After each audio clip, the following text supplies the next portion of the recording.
Buenas noches, teleaudiencia de Cubo TV y espectadores de su diario digital, El Espectador HN. Nos encontramos nuevamente en una emisión más, hoy domingo, en la entrevista. En esta noche me acompaña un joven, que lo veo yo joven, un hombre que le toca y encargarse de este tema de las viviendas que tanto necesitan los hondureños.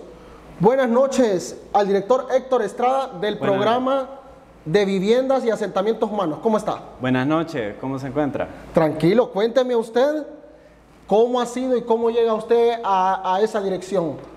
Bueno, he llegado a la dirección por medio de toda la lucha que como resistencia, como partido, hemos hecho. Primero que todo denunciando cómo ha venido funcionando la privatización de todo el Estado. Y segundo, pues proponiendo cómo debería de funcionar, y para eso tenemos un plan refundacional que tenemos 12 años de estarlo proponiendo y que hoy ya, bajo el liderazgo de la presidenta Irixiomara Castro, estamos avanzando en esa ejecución. ¿Usted andaba en calle y andaba en la lucha durante estos 13 años? Claro que sí. Pues yo puedo decir que soy de esas personas que con el golpe de Estado me involucré en política. Antes de eso, pues, todo lo miraba de largo. No es que participara o del Partido Nacional o del Partido Liberal, era algo escéptico, pero definitivamente que los cambios que ocurrieron en el gobierno del Poder Ciudadano me llamaron la atención, les di seguimiento y soy de algunas de esas, como unas 300 personas, que amanecimos un 29 de junio del 2009 frente a Casa Presidencial, resistiendo todo lo que fue la represión que se dio con el golpe de Estado. ¿Fue complicado todo esto que pasó usted en aquel entonces? ¿Cuántos años tenía? Tenía 26 años, algo así. O sea, siempre fue como un joven rebelde entonces. Algo, en efecto. ¿Y cómo llega a esa dirección usted? Bueno, yo participé de lo que fue en el movimiento estudiantil universitario, de lo que fue la organización de la Facultad de Ingeniería. Conocí toda esta dinámica organizativa y a la vez pues ya tengo a la fecha de hoy, bueno, o a la fecha antes de tomar el cargo, 20 años de experiencia en proyectos de ingeniería, y eso me permitió tener una noción tanto de la situación política, de la situación de cómo debería funcionar una política pública en el sector de infraestructura, y a la vez el conocimiento técnico de todo el desempeño que debe de darse dentro de una institución que ejecuta proyectos. Eventualmente, pues, toda esta dinámica me llevó a participar tanto de las actividades del partido como en este tramo de este gobierno, que fueron las mesas de transición, en lo que estuvimos en el gabinete, en la mesa de transición del gabinete de infraestructura. ¿Cómo fue esa experiencia, Ángel? Wow. Fue imposible obtener información fidedigna de parte de la dictadura. Nos ningunearon la información y al único que pudimos tener acceso de manera preliminar fue a la poca información que había en los portales de transparencia. Con eso pudimos documentar toda la ejecución presupuestaria que supuestamente existía, y verdaderamente pues ahí se vio reflejado posteriormente con ya toda la tarea que hizo la Secretaría de Finanzas por parte de la ministra Moncada, que teníamos un Estado paralelo. ¿Es cierto que quisieron ellos atropellar este proceso de transición? Sí, claro que sí. O sea, eso es un boicot. Lo que hicieron estos funcionarios fue evitar que nosotros pudiéramos tener la mayor cantidad de información para poder arrancar con la ejecución presupuestaria. ¿Por qué? ¿No les preguntaron ustedes eso a ellos cuando los miraban de frente? No, es evidente. Lo que ellos querían evitar era que el gobierno pudiera tener un arranque satisfactorio ante la masiva votación a favor de la refundación que los terminó sacando del poder. ¿Y cuándo usted es nombrado ya en la dirección de vivienda? Oficialmente el 23 de junio del año pasado. O sea, tengo alrededor de 6 meses en el cargo. ¿Y cómo ha sido ese reto? Porque entonces se podría decir que no lo podrían valorar como funcionario. porque lleva solo como 6 meses en el cargo. Bueno, cuando se crea el programa de vivienda de asentamientos humanos como una consecuencia de toda la reestructuración de gobierno, se plantea que el primer reto es determinar cuál es la dispersión institucional de todas estas instituciones que se dedican al sector vivienda.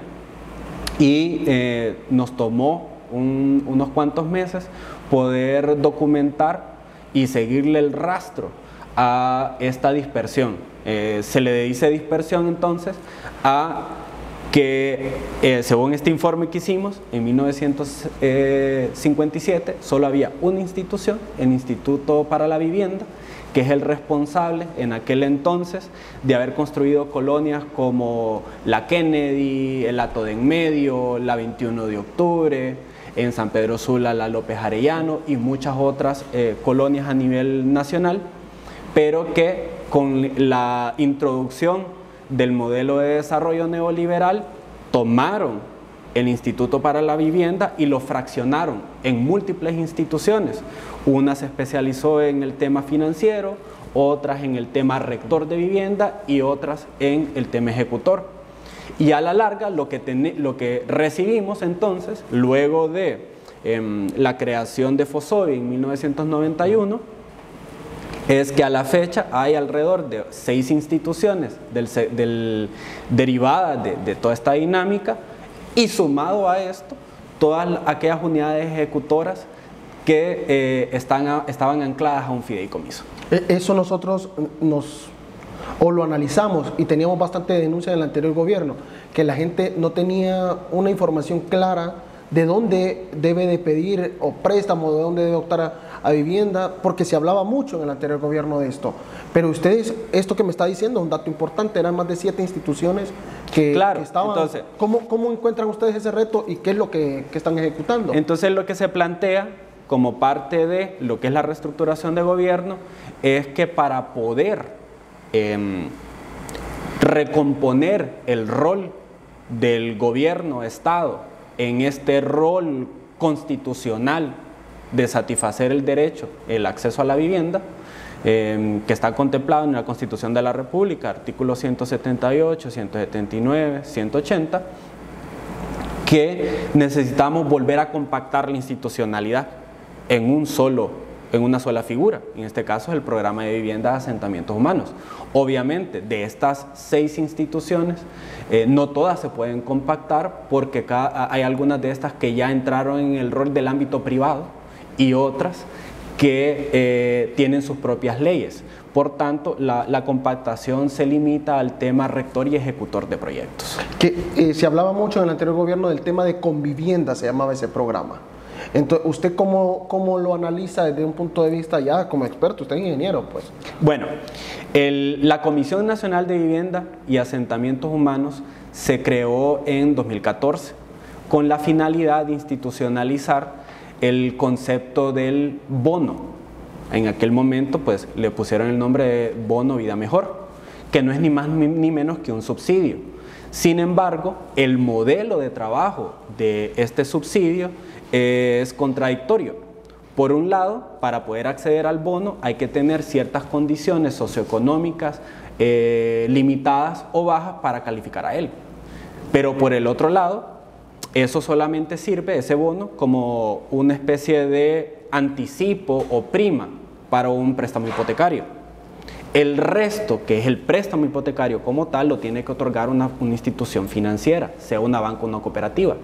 Pero el banco pide condiciones socioeconómicas mayores o diferentes para acceder al bono. Entonces ocurre que una persona puede tener la posibilidad de acceder al bono, pero no al crédito. Entonces, la cantidad de gente que pudo acceder al crédito solo están en esa situación socioeconómica, que están muy cerca de la pobreza, pero todavía no son lo suficientemente pobres. En otras palabras, esa clase media que la dictadura fue reduciendo. En esta parte, mire, usted está hablando de un punto bien importante, el tema de la pobreza. Más del 50% de la población vive en miseria, vive con $1 al día. Y el 75% Entonces, en el modelo de Convivienda, esas personas no existen. Entonces, el 70% de la población no tiene derecho a vivienda en Honduras. Y encontramos este otro dato. De 28,000 bonos que emitió Convivienda, 18,000 están asociados a un crédito hipotecario. 10,000 están asociados a una vivienda donada.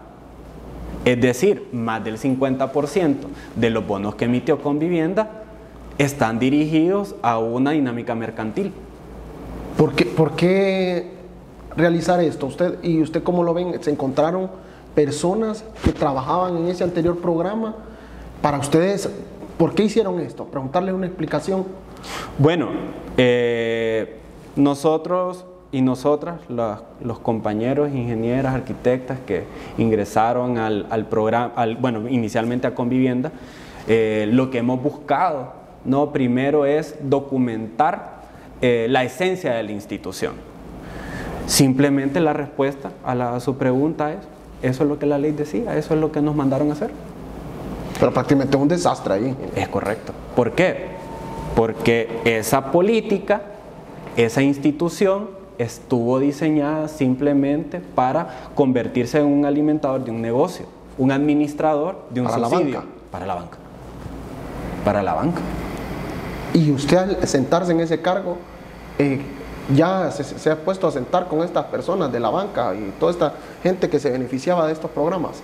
Pues hasta el momento lo que nos encontramos es en el proceso de liquidación del fideicomiso de Convivienda y nos hemos ido sentando con algunos de los desarrolladores o intermediarios del bono en el marco de este fideicomiso. Y la idea es honrar en una primera instancia todos los compromisos derivados, o sea, todos aquellos bonos que correctamente se emitieron, se van a honrar. Aquellos que haya que anular, pues ese es el procedimiento que se va a seguir para recuperar estos fondos y llegar a un punto final en el que el fideicomiso se extinga. Y hay que tener mucho cuidado con el tema también de que nos puedan demandar como Estado. No, precisamente el asunto está en el que tenemos ahora una política pública derivado del PCM 09-2022 y el decreto legislativo 66-2022, donde se instruye a toda la institucionalidad pública a rescindir contratos de fideicomiso y liquidar los mismos. ¿Cuándo se terminan ya todos estos contratos? Todo depende de la cantidad de recursos que estén comprometidos. Hay que recordar que un fideicomiso puede tener una diferente cantidad de proyectos asociados a él y que cada uno de estos puede tener duraciones distintas. Por ejemplo, hay un fideicomiso relativo al programa de vivienda, obras sociales donadas y financiadas, que el último compromiso está estipulado que podría terminar en octubre de este año. ¿Y qué van a estar haciendo entonces ustedes? No, a ver, entonces. Ahí entonces la comisión tiene un presupuesto habilitado a partir del año 2022 que no depende ya del fideicomiso, viene directamente de Tesoro Nacional. Entonces, ¿cuánto les dieron ahorita en el presupuesto aprobado ahorita 2023? En el 2023. 300 millones de lempiras para inversión. ¿Como cuántas viviendas? Explico. Primero tenemos destinado, ya tenemos un convenio con la red solidaria, donde lo que estamos haciendo es atender precisamente a ese segmento de la población olvidado por Convivienda en las administraciones anteriores. O sea, aquellos que se encuentran en extrema pobreza y que requieren del mejoramiento de su vivienda para cambiar las condiciones de vida en las que pasan día a día. Y para esto tenemos inicialmente destinado 80 millones de lempiras, donde pretendemos hacer alrededor de 700 intervenciones de mejoramiento de vivienda y la construcción de alrededor de 56 viviendas. Pero esto solo en el primer trimestre. ¿Pero son gratis estas viviendas o van ya financiadas? No, a ver, si es una vivienda o si es una intervención donada para el beneficiario, sin embargo el esquema en el que opera este convenio es totalmente distinto a lo que se recibió o a algo que se ha hecho anteriormente, y es que, como es el convenio con la red solidaria, entran en operación las cajas rurales de ahorro y crédito, que son el componente de la red solidaria referente a incentivar el desarrollo de una comunidad. Estas cajas de ahorro y crédito percibirán los fondos de Convivienda para que éstas contraten a la mano de obra local de esa misma comunidad. ¿Con qué modelo nos encontramos inicialmente en Convivienda? Que todo estaba tercerizado, todo lo hacía una empresa, todo lo hacía una ONG, y esa labor social del Estado no existía en esta institucionalidad. Entonces, con la tarea que nos da el Plan de Gobierno Bicentenario es recuperar el rol social del Estado. O sea que ustedes mismos ejecutaron. Nosotros no ejecutamos directamente, nosotros garantizamos que esta contratación de la mano de obra local realmente sea la mano de obra local. No sea así como en el pasado, que solo se le dice, hey, haceme tal calle, tal. Exactamente, o sea, hay todo un diseño. ¿Van a seguir el proceso ustedes? Hemos diseñado todo un ciclo de proyectos, donde hay una formulación, perfilamiento del proyecto, se supervisa un proceso de contratación por parte de la Caja Rural y hay un tercer momento de supervisión y asistencia técnica de nivel de ingeniería, donde toda la institucionalidad de Convivienda y próximamente el programa de vivienda de asentamientos humanos participe en asistir a la Caja Rural y a la mano de obra local para que pueda desarrollar su proyecto. Fíjese que al entrevistarlo hoy me ha dejado un poco como un tema confundido, y yo creo que la teleaudiencia ahí también debe estar confundida en esa parte. El programa de viviendas y asentamientos humanos también va de la mano con el tema de Cedesol. Cedesol es una institución, lo que antes era CEDIS, pero también actualmente la dirección, tengo entendido que pertenece al FIS. Entonces hay como un contraste ahí. Explico. ¿Qué es lo que pasó con la dictadura?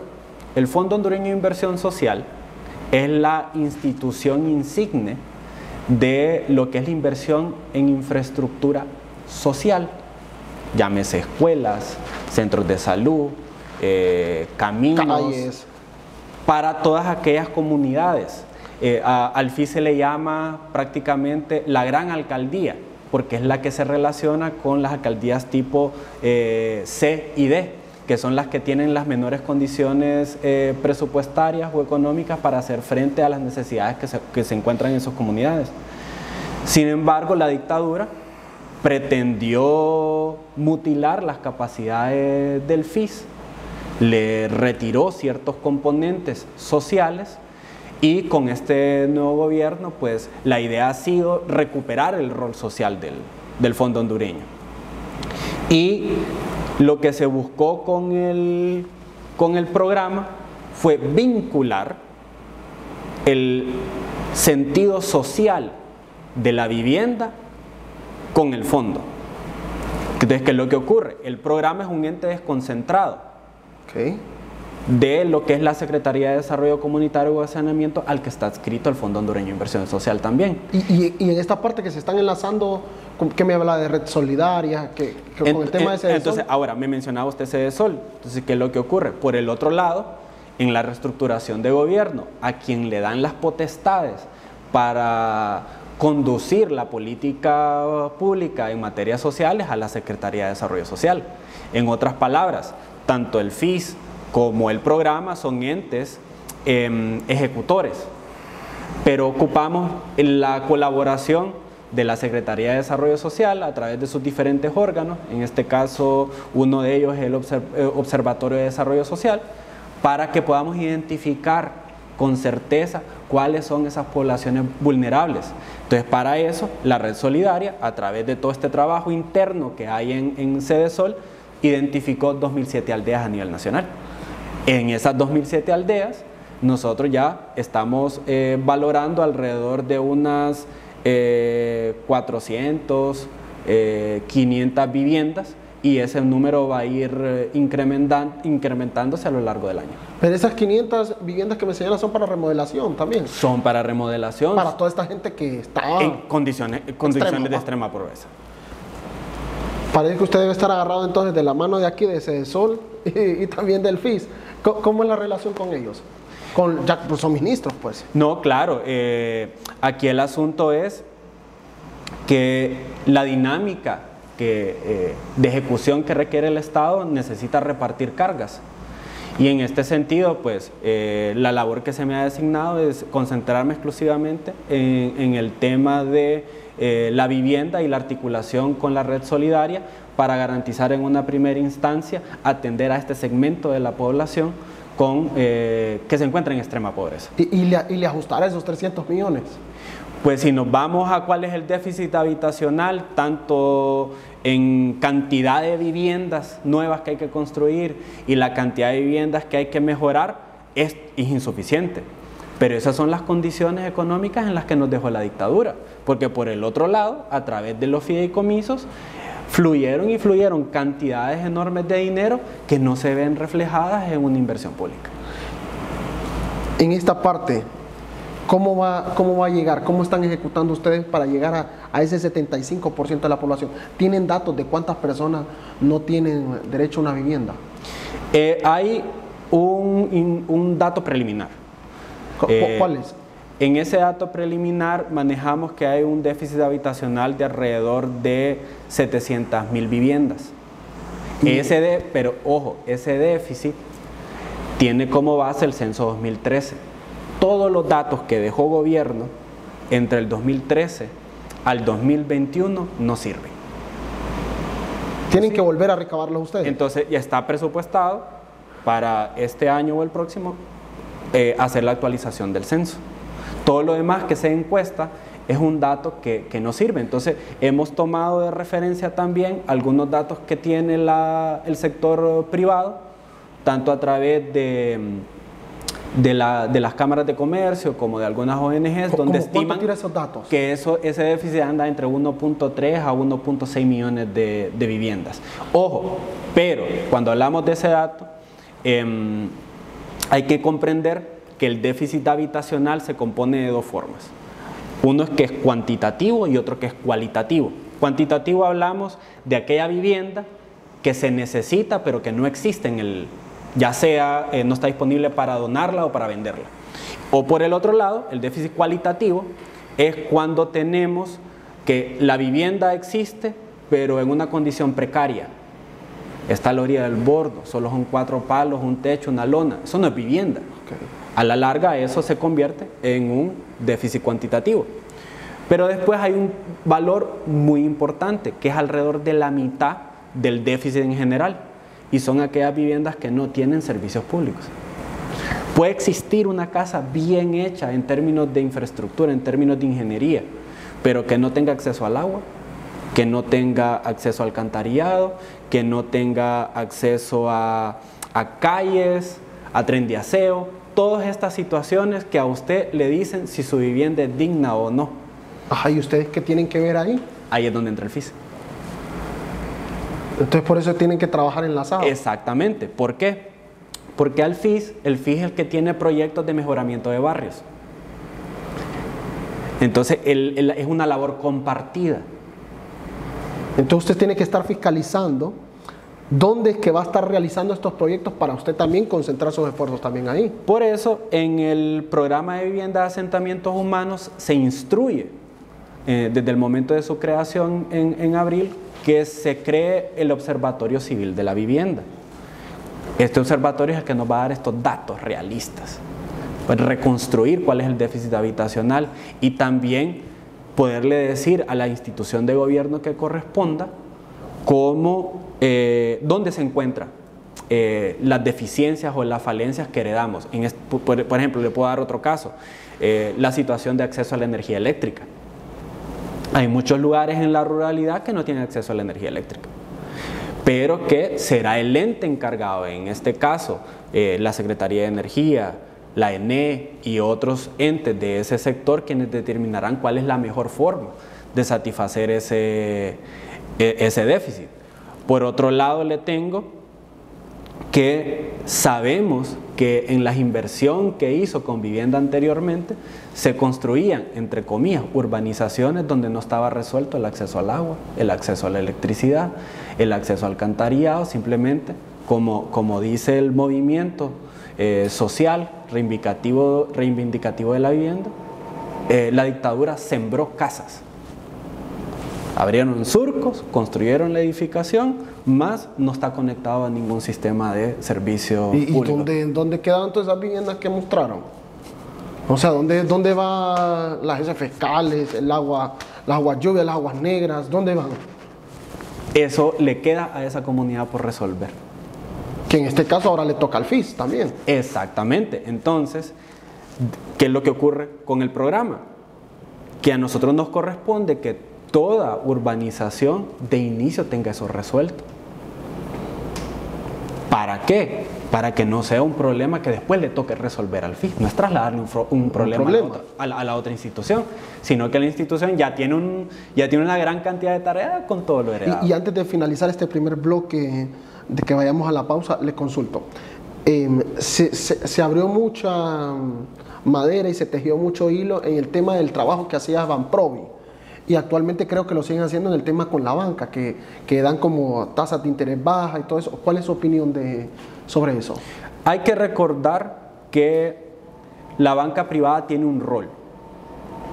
El asunto o el conflicto que tenemos es que ese rol no puede ser el hegemónico, no puede ser el que controle la discusión, porque para eso está el Estado, para eso está el gobierno, que es quien debe dirigir la política, no la banca. ¿Era un monopolio completo? Exactamente. ¿Y ustedes se los han dicho, por ejemplo, en este caso a Araque, que está manejando esa parte? Es que hay un asunto en el que Araque no tiene la culpa. Y es que toda la institucionalidad de vivienda, como les dije inicialmente, sufrió una neoliberalización. Y dentro de Banprovi, lo que Araque tiene es las consecuencias de esa neoliberalización. Se habla de que ese fondo de Banprovi sí ha generado bastantes viviendas, pero en el tema del préstamo, porque le baja la tasa del 12-13%, se la deja al 7%. Ha existido un subsidio a la tasa. ¿Lo ve bien usted esa idea? La idea está bien, pero solo sirve para un segmento de la población. ¿Cuánto porcentaje lo calcula usted? Un 10% de la población. Porque son los que tienen ese acceso o esas posibilidades de acceso a ser bancables. ¿No cree que más bien, o sea, la brecha entre pobres y clase media más bien la hace más con esa facilidad? Porque si el pobre no tiene acceso a estos préstamos y el que término medio sí, más bien se levanta, pero hace más la brecha de dispersión. Precisamente ese es el asunto, que nosotros no negamos que la banca deba de tener un rol dentro de un sistema de vivienda. El asunto es que no puede ser la única vía, porque si es la única vía, ese segmento de la población queda huérfano. Bueno, ingeniero Héctor, al regresar de la pausa vamos a estar hablando sobre el trabajo que ustedes han estado haciendo en la Guillén. Le voy a preguntar sobre Ciudad Mateo y varios temas más. No se despegue, en unos segunditos regresamos.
Regresamos, teleaudiencia y espectadores.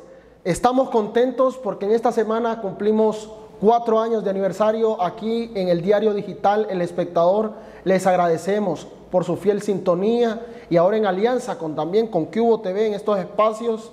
Estamos muy agradecidos con todo el equipo de trabajo. Les agradecemos también a ustedes, pero bueno, ya no los aburro más y regresamos directamente con la noticia. Aquí que tenemos la entrevista a don Héctor Estrada. Ingeniero, usted lo vimos bastante ahí pegado con Russell Garay, con Aldana, trabajando de la mano con este tema de la Guillén. ¿Qué es lo que están realizando ustedes desde el programa? Para eso, el Fondo Hondureño de Inversión Social, la Alcaldía de Tegucigalpa y Convivienda firmaron un convenio para destinar 120 millones de lempiras para la construcción de alrededor de 180 viviendas, como un reasentamiento del desplazamiento que sufrieron todas estas personas afectadas por los deslizamientos en la colonia Guillén. En este sentido, se formó una mesa de trabajo de entre las tres instituciones para ir avanzando en lo que va a ser esta urbanización en la salida a Olancho bajo el nombre de Villa Alcaldía o Villa Solidaridad. ¿Y cuántas personas van a estar ahí? ¿O cuántas, ya me dijo el dato de la vivienda, pero cuántas personas? ¿Son de toda la zona de la Guillén o toda esa parte del reparto, todos esos lados?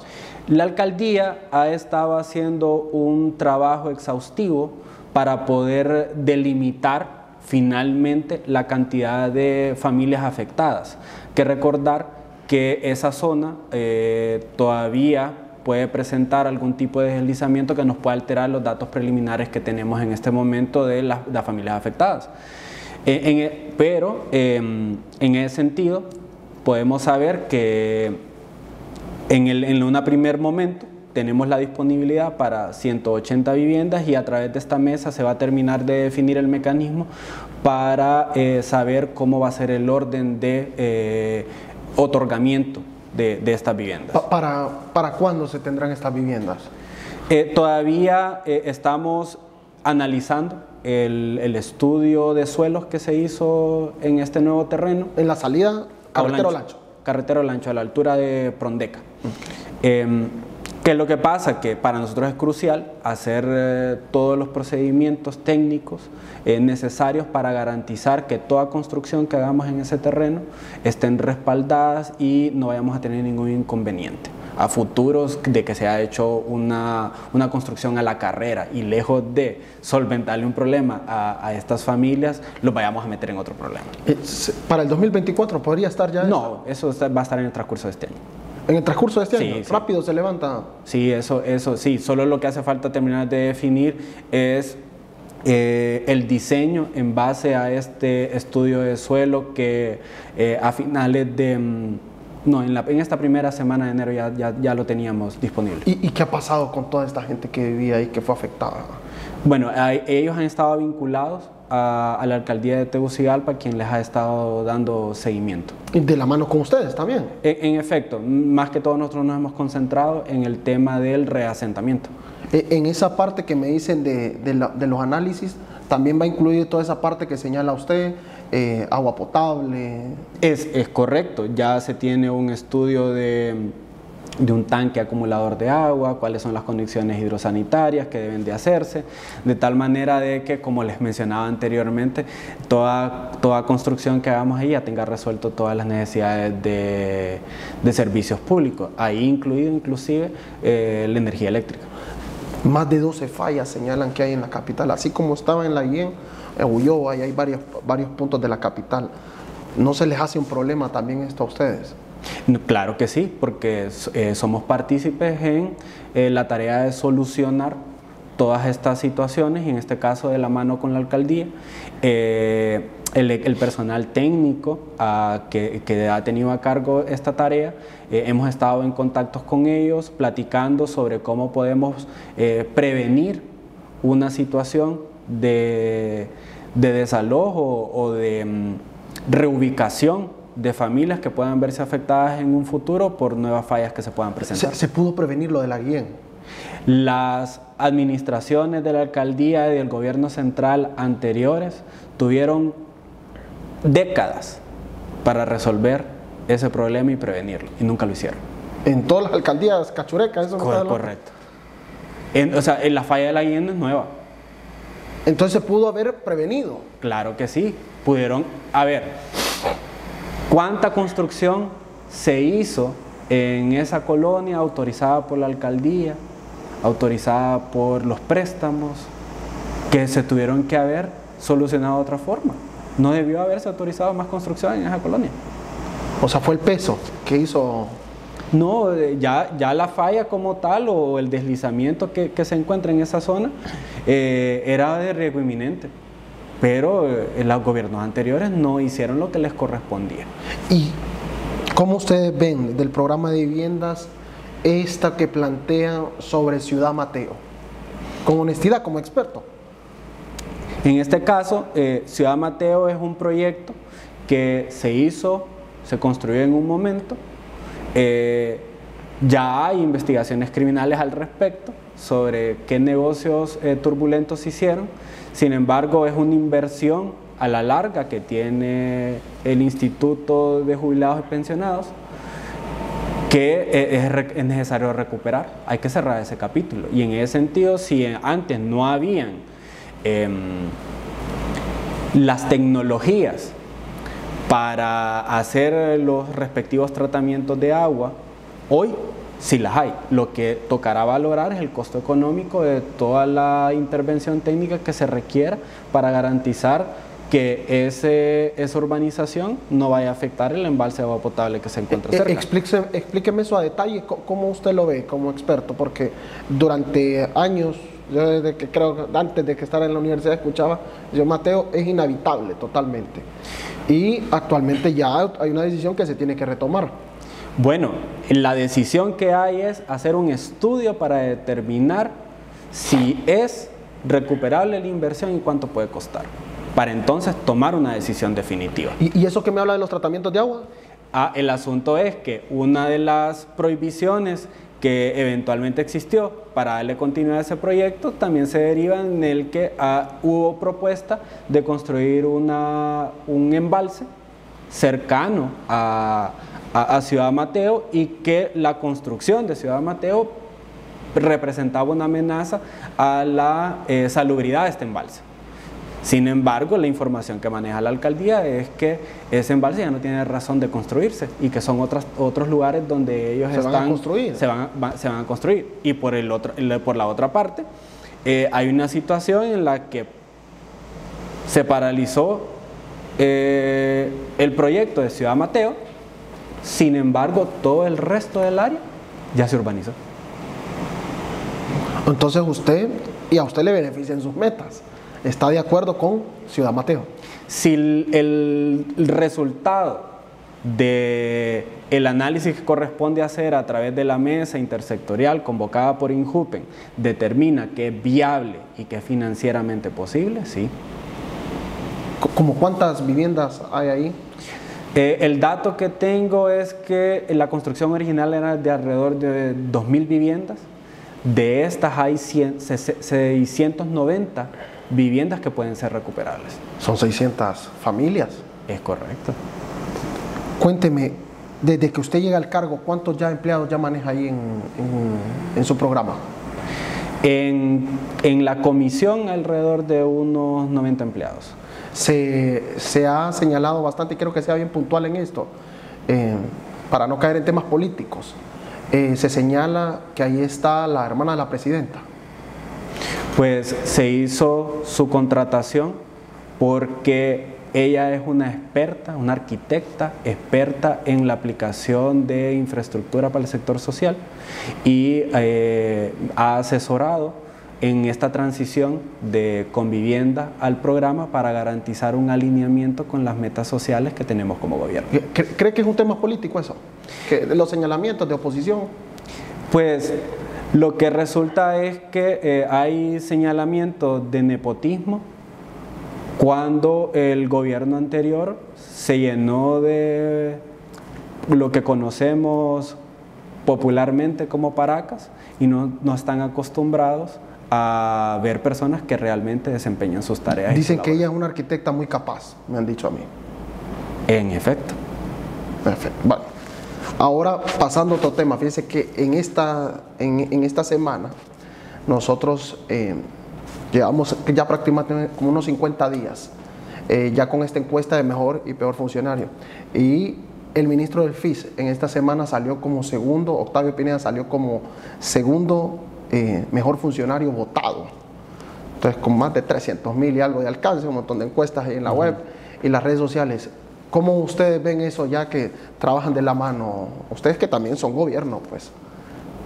Octavio Pineda salió como segundo mejor funcionario. ¿Cómo es trabajar con él? Él es un profesional muy dedicado a sus tareas diarias, es una persona que trabaja, como decimos, 24/7. El sector privado de la ingeniería así nos ha formado. Yo también vengo de esa escuela de 24/7 y él es una persona que ha buscado cumplir con las metas que este gobierno ha propuesto y no ha sido fácil, pero él ha avanzado. En el caso, ya hablando de temas de gobierno, y nos vamos a ir al tema más abierto, ¿cómo valora usted el primer año ya de la presidenta, que usted también ya pertenece desde junio? Bueno, recibimos una institución quebrada en términos financieros, una institución fragmentada en términos administrativos, políticos. Solamente la lógica de los fideicomisos era un estado paralelo. Poner orden es el primer conflicto que tuvimos que abordar, porque en una primera instancia pues tuvimos funcionarios de la administración anterior que no colaboraban con dar la información que se requería para poder comprender qué era lo que estábamos recibiendo, y eso representó algunos retrasos. Y por el otro lado, pasar de la lógica de los fideicomisos a la lógica de una administración a la luz pública a través de los procedimientos que establece la ley, también ha sido todo un arduo trabajo. Por el otro lado, hay que recordar que las leyes de este país están pensadas para un Estado neoliberal, y la población no votó un Estado neoliberal. O sea, votó un Estado que siente las bases para un Estado socialista democrático. Entonces hay una incompatibilidad de cómo hacer funcionar las demandas del pueblo con las herramientas que heredamos. ¿Van a haber resultados ya claros de parte de ustedes como elección? Porque prácticamente todos estos meses han estado en tema de planificación, pero el reto es grandísimo. Solamente en este primer trimestre ya tenemos las primeras intervenciones desarrollándose de la mano de la Red Solidaria. Al final de, bueno, ya este fin de semana ya tengo el reporte de lo que ha sido la primera intervención de levantamiento de viviendas para que podamos empezar a hacer los mejoramientos de la mano de la Red Solidaria. ¿Qué cosas buenas así, como ingeniero, pues, y no como un sesgo político, cree que sí dejó por lo menos el anterior gobierno? ¿Algo dejó positivo en el tema de vivienda? Es que es complejo. Yo le podría hablar de que podrán existir procedimientos, especificaciones de vivienda, que si desvinculamos lo técnico de lo político podrían estar bien. Pero la función de Estado no es técnica, es social, porque para eso dice la Constitución que es la finalidad del Estado a nivel del tema de vivienda. Entonces encontramos una institucionalidad que técnicamente tiene sus procedimientos, más no cumple una función social. En lo absoluto, ¿cierto? No la cumple. No la cumple. Encontramos una institución en la que no existía ninguna instancia ni ningún cargo que se hiciera responsable de llevar un recuento del déficit habitacional o que llevara una planificación en base a mapa de la pobreza. No encontramos, es más, encontramos una dirección de asentamientos humanos que solo está compuesta como de 5 cargos, cuando ese es el corazón de la institución, en temas, porque su labor es social. Era un desorden. Con vivienda o la institucionalidad de vivienda no puede verse como que fuese una constructora. No debe ser una máquina de construcción de proyectos si no tiene un norte, o en este caso un sur social. No van a trabajar con ONGs ni nada de esas cosas que se señaló mucho en el pasado. Es que ocurre que la figura de la ONG en este ámbito del neoliberalismo vino a sustituir el rol del Estado, el rol social del gobierno. Y la misión en este momento es recuperar esas funciones de gobierno, esas funciones de Estado. Pero ¿no va a salir más caro tener empleados directos o cómo lo van a ejecutar ahí en esa parte de vivienda? Es que no me queda como muy claro. No, quien ejecuta al final es la mano de obra local, es aquel albañil, aquel maestro de obra, aquel soldador de la comunidad. Sí, porque se llevan hasta el material desde Tegucigalpa. Entonces, ¿cuál ha sido el modelo visto desde el neoliberalismo? No, yo me ahorro plata concentrando una mano de obra en un centro urbano y después me voy a hacer las construcciones periféricamente a todas estas comunidades que se encuentran dispersas en el país, muevo el material de ese centro logístico operativo a todas estas comunidades. Pero ¿y qué pasa con la mano de obra de esas comunidades? ¿Se les contrata? ¿Reciben algún beneficio? No, no pasa. Traían gente, ¿verdad?, de las ciudades principales. Exactamente. Entonces la idea aquí es garantizar que la inversión pública que se haga a través de la institucionalidad de este gobierno se vea reflejado como una inversión real en esa comunidad, un derrame económico. ¿Han hecho algún convenio ustedes con algún organismo internacional? A estas alturas todavía no. ¿Es más local, nacional que están haciendo? En este momento la idea es hacer el viraje hacia lo social. Cuénteme qué están haciendo en este tema de convenios, qué es lo que están haciendo. Hasta el momento solamente tenemos convenios con la Red Solidaria, la Alcaldía, Fondo Hondureño de Inversión Social y un convenio que tenemos con la ENE. ¿Sería procedente entrar ahí con la MON? Hay una discusión que se está llevando a cabo en el que todavía necesitamos profundizar un poco más la discusión, porque sí hay un interés de involucrar a la Asociación de Municipios de Honduras. ¿Cuáles son las zonas pero más descuidadas en el tema de vivienda en el país? Según los datos que tenemos de la Red Solidaria, la zona occidental es la más complicada. La más pobre. La más pobre. Estamos hablando de Copán, Intibucal, Empira, Santa Bárbara, es donde tenemos los mayores retos. Señalan que ahí en Intibucal más bien y en Santa Bárbara son uno de los departamentos más pobres. En efecto, así es. Eso es lo que nos arrojó la focalización de las 2007 aldeas de la Red Solidaria. Entonces este año lo vamos a andar, usted va a andar en todos esos lados, lo vamos a andar viendo. Así es, en efecto. En el tema político, ya de país, usted también pertenece al gobierno de la presidenta Xiomara. ¿Cómo valoran ustedes? ¿Están haciendo cosas buenas? ¿Cuáles son? ¿Qué se está haciendo mal? Tomar control de una institucionalidad como la recibimos ha sido difícil y se está haciendo poniendo al servicio de la población el presupuesto general de la República. Ese es uno de los primeros grandes logros. Conseguir abordar, por ejemplo, el rescate de la ENE. Ya hay un plan de recuperación de pérdidas en ejecución. El hablar de poner la liquidación de los fideicomisos para conseguir de que realmente sea CEFIN a través de la Caja Única quien sea a cargo de las finanzas del Estado, porque ese es el rol que la Constitución le da a la Presidenta de la República a través de la Secretaría de Finanzas. También, por otra parte, está las diferentes tareas que se están dando para poder echar a andar todo lo que es infraestructura a través del FIS, a través de la Secretaría de Infraestructura y Transporte.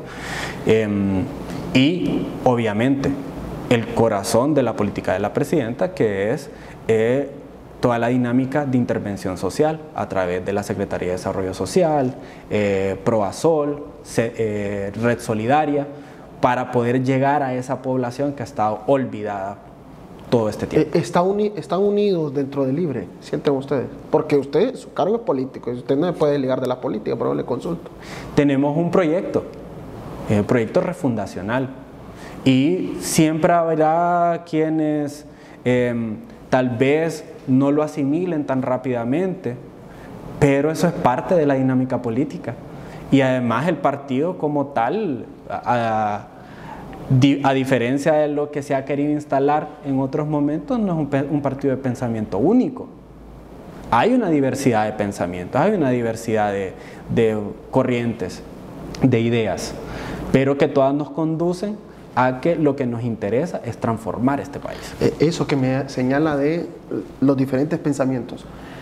A mí me han dicho que dentro del gobierno hay bastantes discrepancias de muchos funcionarios, o sea, que no se llevan, pues. Es cierto eso. Usted cuando va al Consejo de Ministros y va, son sus colegas suyos, pues, los ministros, los directores, usted se lleva con ellos. Es cierto eso. Todos somos animales políticos. Ok. Y así es esto. ¿Qué le pediría usted al Congreso Nacional para el tema de apoyo al programa para los siguientes años? Lo que necesitamos es incrementar el presupuesto para lo que ahora sería el programa de vivienda de asentamientos humanos y que nos apoyen en lo que debería de ser la nueva política pública de vivienda.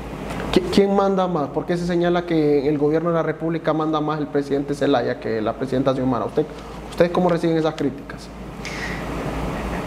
Uno que está adentro sabe muy bien que quien manda es la presidenta. ¿Es cierto que la presidenta es bien noble? Sí, es una persona que tiene un gran corazón.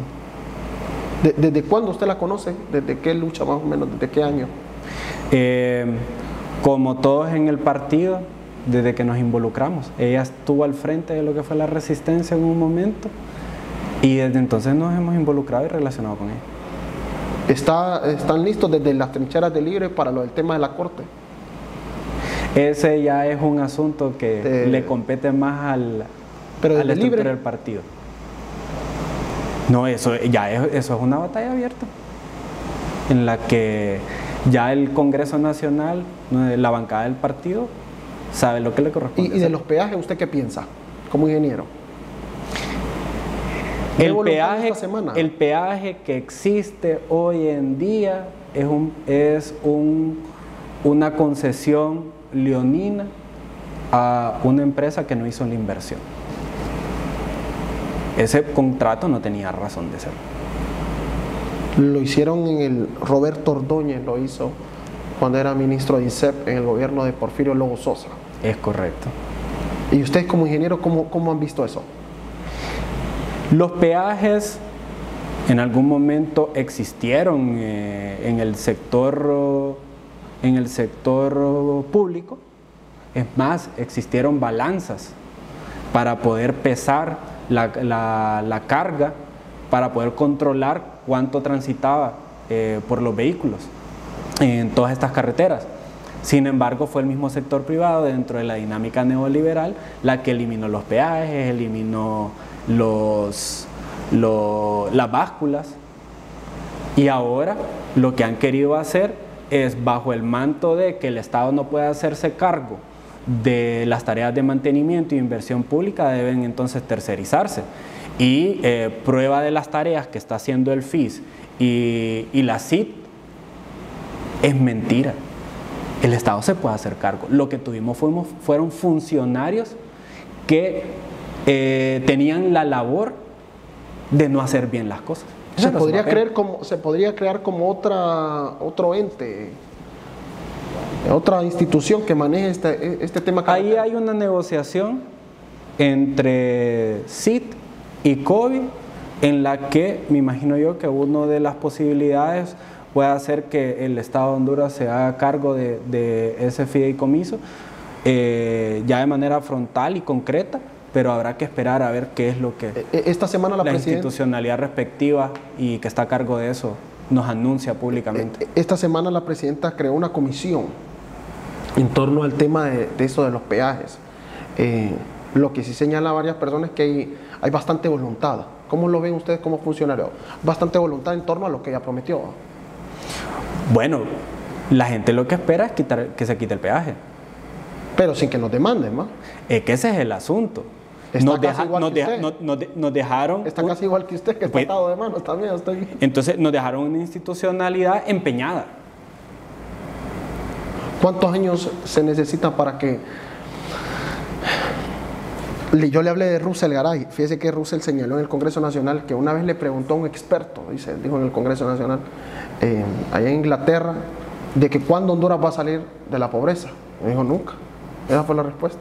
Si no se cambiaba el modelo. Es correcto.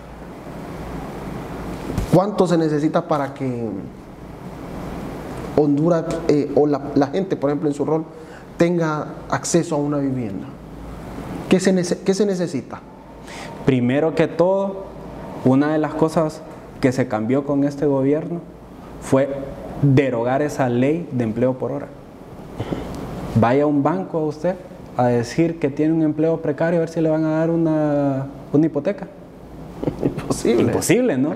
Entonces, los mismos empresas o grupos de interés que buscaron la promulgación de la ley se dispararon en los pies.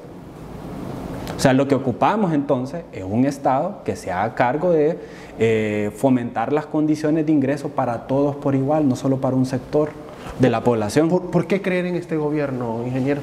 Por si lo están viendo, la gente lo está viendo. Aquí en las plataformas de QO, el espectador y también los radioescuchas. ¿Por qué creer en el gobierno? ¿Por qué tenerle fe? ¿Por qué poner esa carta de como dicen, de confianza? Porque a pesar de todo lo que pudimos vivir en estos 12 años, todavía representamos la esperanza de sacar adelante este país. La gente tiene esperanza y durante 12 años se la quisieron matar. Se la quisieron imponer a través de una corte, a través de un narcogobierno, a través de un narcoestado. Pero esa nobleza del pueblo hondureño está reflejado en este gobierno a través de sus diferentes funcionarios y sus diferentes matices. ¿Son más los buenos en libre? ¿Perdón? ¿Son más los buenos en libre? Como en cualquier... Pero son más los buenos. Es correcto, si es que podrán haber algunas personas que no funcionen o no atiendan realmente a las necesidades del pueblo, pero la misma dinámica refundacional va depurando, va mostrando quién es quién. ¿Cuál es su mensaje final para todas esas personas desde su cargo que usted está manejando este programa de viviendas y asentamientos humanos? Tenemos una misión refundacional. Y no hay que tener miedo a llamarlo por ese nombre. Reproduciendo las prácticas de la institucionalidad neoliberal, no vamos a refundar este país. Entonces, si bien es cierto, recibimos una institucionalidad neoliberal, necesitamos profundizar la tarea refundacional. Yo le hago una pregunta directa y usted me contesta. Ok. Entonces yo le hago la pregunta, ¿qué piensa del sistema neoliberalismo? Obsoleto. ¿Y el socialismo? Es el futuro y el presente. Xiomara Castro. Lideresa máxima. El FIS. Una institución noble. Viviendas. Una deuda pendiente. ¿Y la familia? El corazón de la refundación. Gracias, don Héctor Estrada. Muchas gracias por acompañarnos aquí en la entrevista y a ustedes, espectadores. Les agradecemos por habernos acompañado esta noche. No se pierda. A continuación viene el personaje de la semana con mi compañero Ramón Zelaya. Hasta pronto.